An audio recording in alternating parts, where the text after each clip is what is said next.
लाडकी बहीण योजना आता गुंडाळली का असा सवाल विचारला जातो. खरं कारण टेक्निकल अडचणी आहे. विशेषतः ई-केवायसी न झाल्यामुळे लाखो महिला वंचित राहिल्या आहे. म्हणूनच आता सरकारने मोठा निर्णय घेतला आहे. आता स्वतः मुख्यमंत्रीने जानेवारी, डिसेंबर, नोव्हेंबरचा हप्ता का आला नाही, लाडकी बहीणचे पैसे का राहिले, स्वतः मुख्यमंत्रींनी सांगितलेले आहे. त्याचे 5 कारणे. याच्याकडून आता तुमची काही चूक झाली तर तुमच्या हक्काचे पैसे कायमशील बंद होणार. पहिली मोठी चूक म्हणजे केवायसी करताना ते झालेला घोटाळा. पोर्टलवर विचारले होते, घरात कोणी सरकारी नोकरीवर आहे का? बिचारे साधे भोळ्या महिलाला का माहीत, ते घाई होवर क्लिक केले. खरं तर घरात कोणी नोकरीवर नव्हतं, मगर एका चुकीमुळे लाखो बहिणी अपात्र झाले. तर यावरचा तोडगा काय हे मी पुढे सांगणारच आहे. दुसरं कारण म्हणजे ते आधार कार्डचा झालेला घोळ. ते अविवाहित मुलगी असो की सून, दोघांनी बी वडिलाचं किंवा पतीचंच आधार कार्ड आपल्या मोबाईलवर जोडलं. सिस्टीमने याला डुप्लिकेट धरलं. एका घरात जास्त लाभार्थी दाखवून तुम्हाला बाद केलं. हे झालं दुसरं मोठं कारण.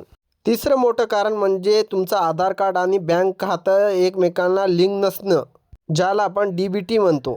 चौथं कारण म्हणजे त्यावरचा आलेला OTPचा प्रचंड उशीर.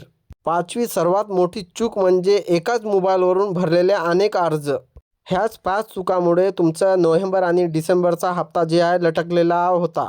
आता या संकटातून कसं बाहेर पडायचं आहे ते नीट समजून घ्या. सरकार आता एक मोठा निर्णय घेत आहे, तो म्हणजे तुमची KYC दुरुस्त करण्याची शेवटची संधी. अनेक आमदार आणि खासदारांनी मुख्यमंत्र्यांकडून हात जोडून मागणी केलेली आहे.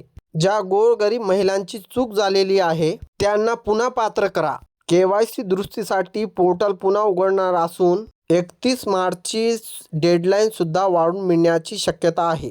सर्वात आनंदाची बातमी म्हणजे फेब्रुवारी आणि मार्चच्या हप्त्याबाबत सरकारने अर्थसंकल्पाबाबत 21,000 कोटी रुपयाची तरतूद केलेली आहे. सूत्राकडून मिळालेल्या पक्क्या बातमीनुसार पुढच्या 4 ते 5 दिवसात तुमच्या खात्यात फेब्रुवारी आणि मार्चचा एकत्रित हप्ता जमा होऊ शकतो. तर बहिणींनो, आपण सरकारच्या नियमाबद्दल जाणून घेतलेला आहोत. तर अनेक बहिणींनी मला कमेंटमध्ये विचारलेलं आहे, दादा आमची KYC होत नाही, या मेसेज आलेला आहे, पैसे आले नाही.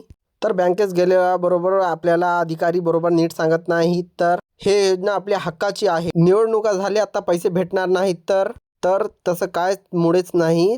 त्याची अजून तांत्रिक सुधारणा चालू आहे. सरकारने शेवटची संधी दिलेली आहे. तुमच्या गावात किंवा शहरात कोणाकोणाचे पैसे जमा झालेत ते मला कमेंटमध्ये नक्की सांगा, जेणेकरून आपल्याला माहीत होते की कोणत्या जिल्ह्यात वितरण व्यवस्था सुरू झालेली आहे. मुख्यमंत्र्यांनी सांगितलेली ते 2 कामे कोणती, नक्की ते कोणती आणि कशी करायची हे नीट समजून घ्या. तुमचं बँक खाता DBT साठी सक्रिय आहे का? अनेक वेळा खातं चालू असतं तर आधार लिंक नसतं. उद्याच बँकेत जाऊन विचारा. दुसरी गोष्ट, ज्यांची चुका झाल्या ते घाबरून जाऊ नका. नारी शक्ती दूत ॲप किंवा पोर्टलचा वापर करा. एडिट पोर्टलचा ॲप पुन्हा सुरू होणार आहे. तिथे जाऊन माहिती नीट तपासा. जर तुम्हाला फॉर्म भरताना अडचण येत असेल तर आम्हाला कमेंट करा आणि मी तुम्हाला मदत करेल. आणि बहिणींनो, ही माहिती तुमच्यापर्यंत ठेवू नका. सगळ्या महिला बहिणी त्यापर्यंत माहिती पोहोचवा. तर शेअर करा हे व्हिडिओ.